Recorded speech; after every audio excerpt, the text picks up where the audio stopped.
क्या sweetest love I do not go, इसका हिंदी क्या बताते? मेरे प्रीतियम मतलब मेरे मधुर प्यार, मैं तुझे छोड़कर नहीं जाता, इसका हिंदी है।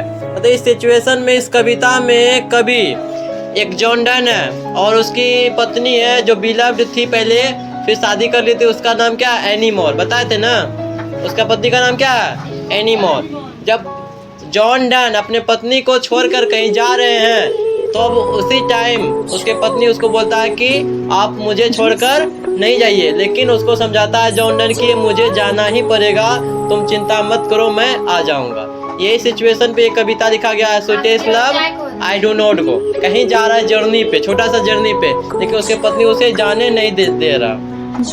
पहला लाइन देखिए, पढ़ते हैं क्या। ये कविता कितने स्टेंजा में बता गया? 5 स्टेंजा में। पहले स्टेंजा में आपको 8 लाइन की कविता मिलेगी। पहला स्टेंजा में देखिए, sweetest love I do not go for weariness of the.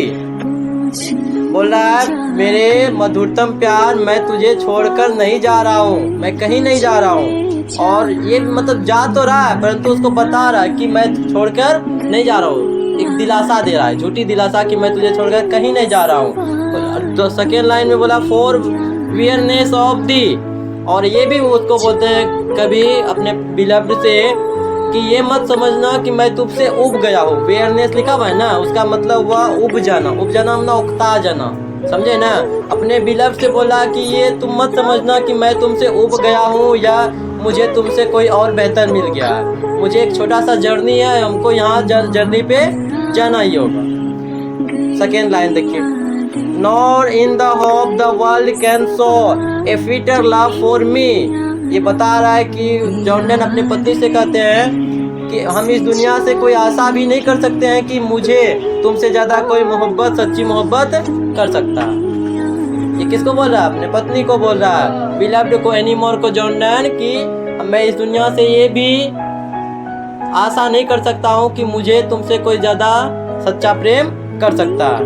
But since that I must die at last, it's best to use myself in jest, but this by begins death to die। ये बोल रहा है कि मैं जा तो रहा हूँ छोड़कर। अब इसमें क्या बोला कि जब मैं इस दुनिया से कोई आशा भी नहीं कर सकता हूँ कि मुझे तुमसे कोई ज़्यादा सच्ची मोहब्बत कर सकता है, लेकिन बट सिंस दैट आई बोलता है लेकिन मैं जब जा ही रहा हूँ तो मुझे एक दिन मरना ही है। ये तो सत्य है कि हमको एक दिन मरना ही है, हम दोनों एक दिन अलग होना ही है हमको, हम दोनों को। ये सही समय है कि मान लो कि मैं अभी मर रहा हूँ, मतलब ये जर्नी करने जा रहा है ना। अपने पत्नी से बोला कि मान लो कि मैं मर गया हूँ और इसमें 2-3 दिन आप जी के देखो मेरे बिना, जब मैं रियल में हम दोनों अलग हो जाएंगे, हम दोनों हमेशा के लिए, तब ज़्यादा तकलीफ तुमको नहीं होगा। लाइन ये बोला but since that I must die at last, बोला एक दिन हमको मरना ही है, एक दिन हम दोनों को हमेशा के लिए अलग होना ही। ये सही समय है कि मैं एक छोटा सा जर्नी पे जा रहा हूँ, तुम समझ लेना कि मैं मर चुका हूँ।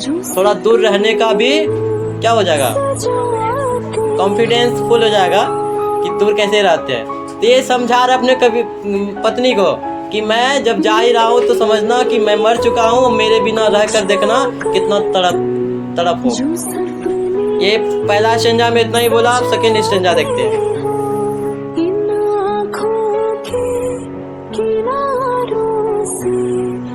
सेकेंड स्टेंजा में देखिए कंपेयर किया, कभी जो है जॉन डन कंपेयर करता किससे?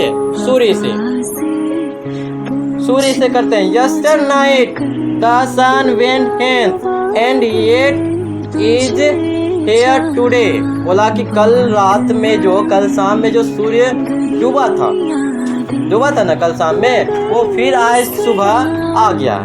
सूर्य से कंपेयर कर रहा है। Yesternight the sun went hence and yet is here today. जो कल रात में सूर्य डूब गया था वो आज सुबह फिर आ चुका है। ही हैज लिखा हुआ है ना, उसको पहले जमाने में लिखा जाता था हैज, सही कर लीजिए अगर बुक में है तो। ही हैज नो डिजायर और नो सेंस, मतलब बोल रहा है जो सूर्य जो गया कल शाम में, आज फिर उदय हो गया, उसके पास ना ही कोई आशा है ना ही बुद्धि है। उसके पास कोई आशा नहीं है ना ही बुद्धि है। Nor half so short way, ना ही उसके साथ कोई जीवन साथी है इस छोटे से यात्रा का। जो शाम में सूर्य डूबा फिर आके आज सुबह उगा ना उसके पास कोई आशा है कि हमारा कोई इंतजार करेगा, ना ही कोई उसका बुद्धि है, ना ही उसका कोई जीवन साथी है जो उसको जल्दी आना है। लेकिन वो फिर भी आया, सूर्य आया ना। देन फेयर नॉट मी, तुम मेरे बारे में ऐसा मत सोचो, but believe that I shall make speedier journey since I take more wing and spirits than he. बोला है कि हम सूर्य के पास ना कोई आशा थी ना ही कोई उसका जीवन साथी है, फिर भी वो छोटा सा जर्नी करके तुरंत आ गया। मुझ पे बिलीव करो, मतलब विश्वास करो, मैं सूर्य से भी ज्यादा फास्ट आऊंगा, क्योंकि मेरे पास तो उत्साह है, उमंग है, और मेरा एक आशा है कि तुम मेरा इंतजार करती रहोगी। इसलिए मैं सूर्य से भी ज्यादा फास्ट आऊंगा, मेरा विश्वास रखना। किसको बताया?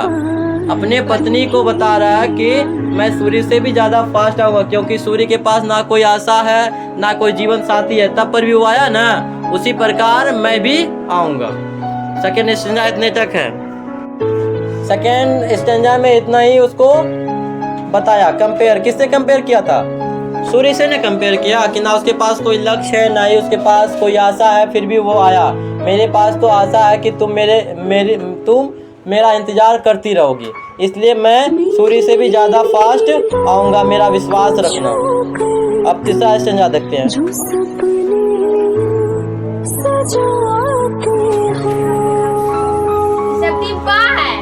अब देखिए थर्ड स्टेंजा में, इस थर्ड स्टेंजा में यह बताएगा मनुष्य कितना कमजोर है, पावरहीन है। मनुष्य बुरे समय में उसका जो स्थिति होता है बहुत ही कमजोर हो जाता है, वो हार जाता है अपने बुरे समय में। देखिए how feeble is man power that if good fortune fall cannot add another hour nor the lost recall. समझिए मनुष्य की शक्ति कितनी कमजोर है। सुनिए मनुष्य की शक्ति कितनी कमजोर है, ये पहला लाइन बताया। सेकेंड में बोल रहा है that if good future fall, मनुष्य की शक्ति इतनी कमजोर है कि मनुष्य किस्मत के आगे घुटना टेक देता है। जब उसका बुरा समय आता है तो उसको कुछ भी समझ में नहीं आता। इसी तरह अभी जॉन डन का बुरा समय है, उसको छोड़कर उसको अपने पत्नी को छोड़कर जाना ही होगा।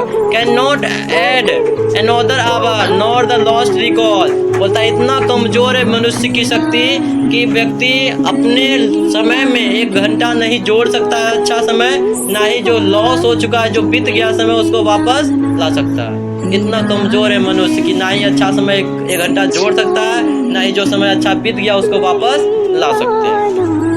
बट कम बैड चांस, लेकिन बुरा समय तो आता ही है। And we join to our strength and we teach it art and length, it's us to advance है। मतलब बता रहा है कि मनुष्य क्या इतना शक्ति कमजोर है, ना ही 1 घंटा वो जोड़ सकता है, ना ही जो समय बीत गया उसके साथ अच्छा समय वो ना ही ला सकता है। लेकिन उसके साथ बुरा समय आता है और वो बुरा समय में मनुष्य अपने आप को संभाल नहीं पाता, उसके सामने कमजोर पड़ जाता है। लेकिन वो बुरा समय मनुष्य को लड़ने के लिए सिखाता है, अपने जीवन में बड़े से बड़े कठिनाइयों को सामने डट के रहना सिखाता है। और यह बुरा समय कुछ समय के लिए छाया ही रहता है मनुष्य के जीवन में। तीसरा स्टेंजा इतना ही बोला गया। अब चौथा स्टेंजा देखिए। चौथा स्टेंजा में क्या बताते हैं जॉन डन अपने पत्नी से, कहते वेन थू तो यूं लिखा हुआ है ना, पहले इंग्लिश में लिखा जाता था यूं, उसको कर लीजिए। उसको पहले के इंग्लिश में क्या लिखता था? यूं, थू नहीं पढ़िएगा उसको, यूं लिखा हुआ है। वेन यू सिंग मतलब है कहराना, मतलब रोना, मतलब वो चिल्ला चिल्ला के रोना नहीं, करा के नहीं रोती है लड़की। हाँ, इसको बोलते हैं सिसिक के रोना, वही होता है सिंग ना। You sing not wide but think my soul away. ये देखिए कितना अच्छा लाइन बोला कि जब तुम सिसक सिसक के रोती हो, जब तुम सिसक सिसक कर रोती जो उससे हवा निकलती है मेरे रूह को छू जाता है। वो कभी कहते हैं अपने बिलव्ड से, अपने प्रेमिका से कि जब तुम सिसक सिसक के रोती हो उससे जो हवा आती है मेरे रूह तक को कपा देती है। और आगे देखिए, when you weep unkindly kind, मतलब अनकाइंडली काइंड मतलब बेरहम की तरह। My life blood both doth decay I can not be. When you weep मतलब जब तुम रोती हो बेरहम की तरह, जब तुम रोती हो बेरहम की तरह तो मेरा खून का कतरा कतरा जम जाता है। कौन बोल रहा? कभी बोल रहा है अपने बिलव्ड से। तो इसमें दर्शा रहा है लव को एक कवि।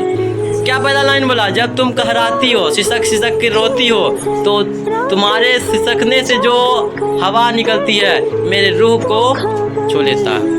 जब तुम रोती हो बेरहम की तरह आंसू बहा के तब मेरा खून जम जाता है। आई कैन नॉट बी, मैं यह नहीं देख सकता हूँ। Sorry, it can not be that you love me as you say if in दिन यू होता है, देख लिख लीजिएगा। My life you waste that art the best of me. अंतिम होता है ऐसा मत करो, तुम रोती हो तो मेरा खून जम जाता है, ऐसा तुम मत करो, क्योंकि तुम ही कहती हो कि तुम मुझसे प्यार करती हो तो मैं तुम में बसता हूँ। कौन बोल रहा? कभी कि तुम मुझसे प्यार करते हो मैं तुझ में बसता हूँ। अगर तुम रोएगी तो किसका लॉस होगा?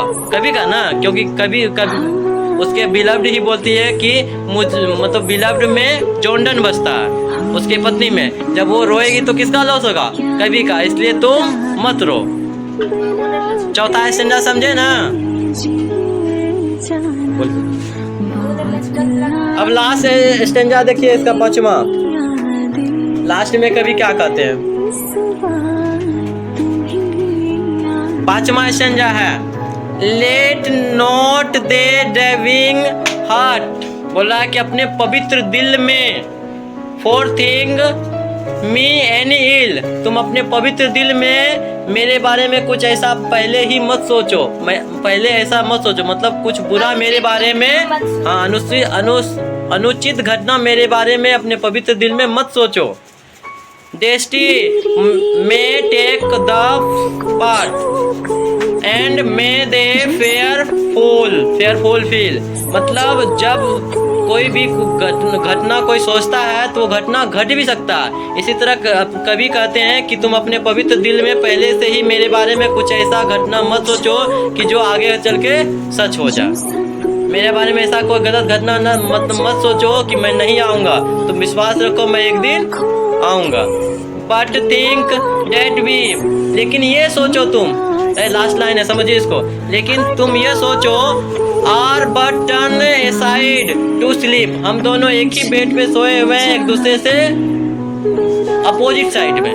मतलब ये सोचने बोला कभी उसको कि हम दोनों एक ही बेड में हैं लेकिन अपोजिट साइड में सोए हुए हैं, एक दूसरे को देख नहीं पा रहे हैं। दे हु वन अनदर कीप और अलाइव ने पार्ट बी। और अंतिम में कहते हैं जो व्यक्ति एक दूसरे के लिए जीते हैं, जो एक दूसरे के दिल में रहते हैं, वो कभी एक दूसरे से जुदा नहीं होते। अंतिम में ये कवि यही कहते हैं। इस कविता में यही दर्शा रहा है कवि अपने बिलव्ड को कि चिंता मत करना मैं आऊँगा। अंतिम में पांचवा स्टैंजा समझे ना? पांचवा स्टैंजा समझे कोई? बोला अंतिम में क्या बोला? बट थिंक दैट वी, तुम ये सोचो कि हम दोनों एक ही बेड पे हैं बट अपोजिट मुंह करके सोए हुए हैं, साथ में एक दूसरे को देख नहीं पाते हैं। एंड लास्ट में बोला they who one another keep alive near part be, अर्थात जो एक दूसरे के लिए जीते हैं एक दूसरे के लिए मरते हैं वो कभी एक दूसरे से जुदा नहीं होते हैं। आपका कविता इतना ही है। Thank you.